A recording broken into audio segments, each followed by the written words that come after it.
Ladies and gentlemen, I've done it.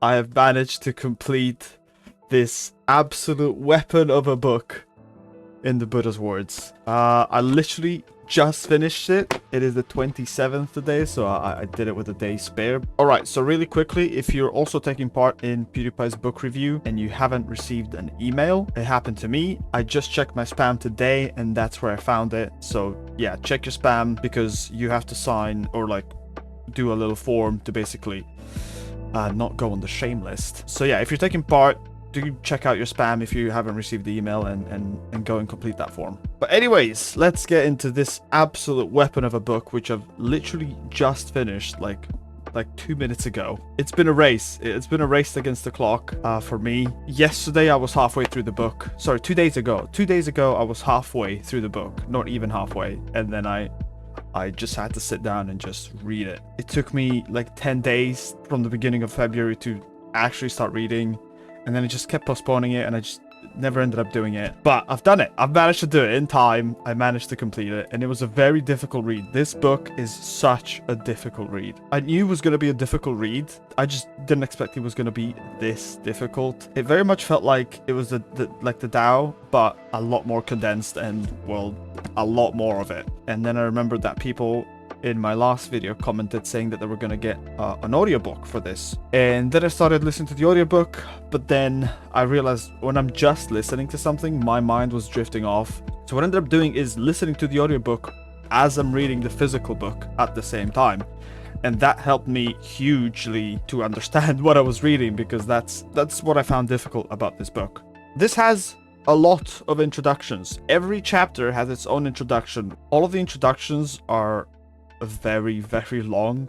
Some of them are as long as the actual chapter itself. Yeah, I skipped those. I just straight up don't care for somebody to tell me about what I'm about to read. Like, I'm about to read it, just you don't have to introduce it to me, just let me get to it. I swear about 40% of this book is just introductions, and I do sort of wonder if I would have had a different experience with the book if I had read the introductions. I don't think that I would have. At least going from the first chapter, I read the introduction of the first chapter and then I went into the actual chapter, and I don't feel like it added much to anything. Maybe the other chapters are different, I don't know. But personally, I am glad that I skipped the introductions, because if I hadn't, I definitely wouldn't have done this in time. I think my favorite part about the book was learning and reading up on Buddhism in general, because I went into this book not knowing too much about it at all, and as I was reading it, I was looking up online certain terms and the history of Buddhism and stuff like that. I found that super cool, especially the idea of rebirth and stuff like that, and being able to like see your old lives through meditation, stuff like that. I found all that stuff super cool, and that was probably my favorite part of it, just learning about the history of Buddhism. One very annoying thing that I found about it is that there is a lot of repeated stuff, like a lot. I would say about 40% of the words and sentences in here are repeated. I feel like the stuff that I learned, the stuff that I read in here could easily be condensed in a much smaller book. I definitely feel like it didn't need to be that big to get the lessons that are trying to be taught here.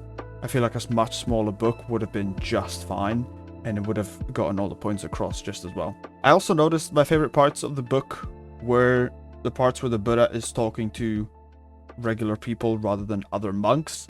The sections where he talks to other monks are usually very deep and very advanced, and I found them extremely hard to keep up with.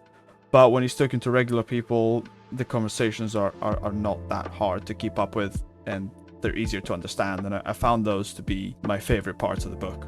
Pewd said that this book sort of was an awakening for him in a way. I definitely wouldn't say that I feel that way. I found that a lot of the teachings and a lot of the stuff that the Buddha talks about, I actually already sort of practice myself, just subconsciously. Like, I don't drink, I don't smoke, I don't do any of that stuff. I'm very self-reflective. I think a lot about what I do, how I do it. Obviously not to an extreme spiritual level, but a lot of the stuff that he talks about and teaches about, I found that I already do myself. I think one of the coolest teachings that has stuck with me ever since I've read it, what was it? It was desire is the root of all suffering. Something along those lines. I'm pretty certain. I'm not gonna be able to find it because this book is so big. And that has stuck with me ever since I read it. That was like a week and a half ago, and I keep thinking about it. It literally applies to everything, and I kept trying to apply it to every situation that I could think of. And it made sense. It made absolute sense. So yeah, that's why it was by far my favorite teaching in the whole book. I very much enjoyed the base teachings of Buddhism, and I will certainly look a lot more into Buddhism now, outside of this book. And I do believe, hold up, we do have this. I think this is our November book. It's Siddhartha, right? I believe this is about the Buddha as well, so that's cool. I do wonder whether reading this book before this one would have been better. I guess we'll find out when we get to it. This is way later in the year. I'm fairly certain it's November. Don't quote me on that, but I'm pretty certain it is. I kind of want to read it now. I'm actually very interested after reading the Buddha's words. I low-key want to read it now. But I will stick to the list. I will wait my turn. I look back on what how Pewds talked about this book, and I feel like it's very clear that he had a different takeaway from it than I did, and I feel like everybody will have a very different takeaway from it. They will cling to different teachings, and they will find that it'll change them in different ways. Pewds talked about how it affected his view on sensual pleasures and drinking alcohol and stuff like that. I think that's super cool. I think it's certainly just Buddhism in general. The philosophy of it is certainly something that everybody should get into. As I said though, I don't think that you need to read this whole thing in order to get into it. I feel like there must be an easier, more condensed version that will give you the similar teachings as this, without having to read this whole book. As I know I keep saying it, but this has been my biggest gripe by far.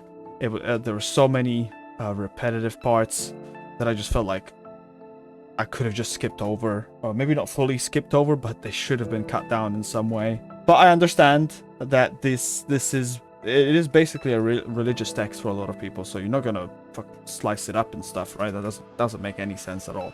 Overall, the base teachings of Buddhism, very cool. I was super into it. The history of Buddhism as well, and Buddhas and Devas and all that stuff.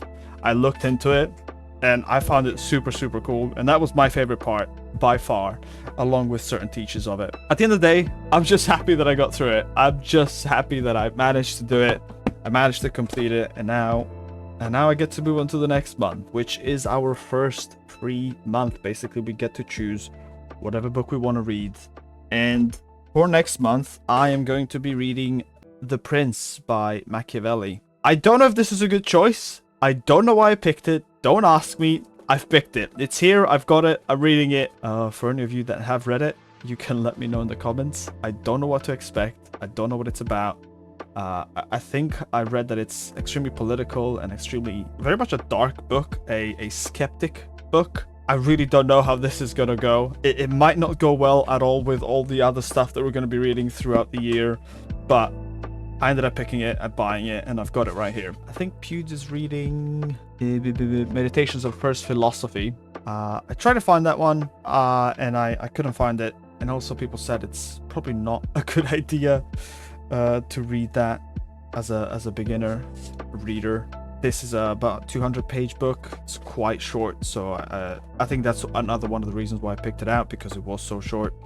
So yeah, I'll let you guys know how it goes. I really don't know what to expect. I don't know much about it. I just know the name. I saw it and I'm like, let's get it. But anyways, that's my pick for March. If you're taking part in this, let me know what you guys have picked out for next month. I'm very curious to see what other people are going to be reading. And I guess with that said, I'll see you guys in the next month. Have a good one.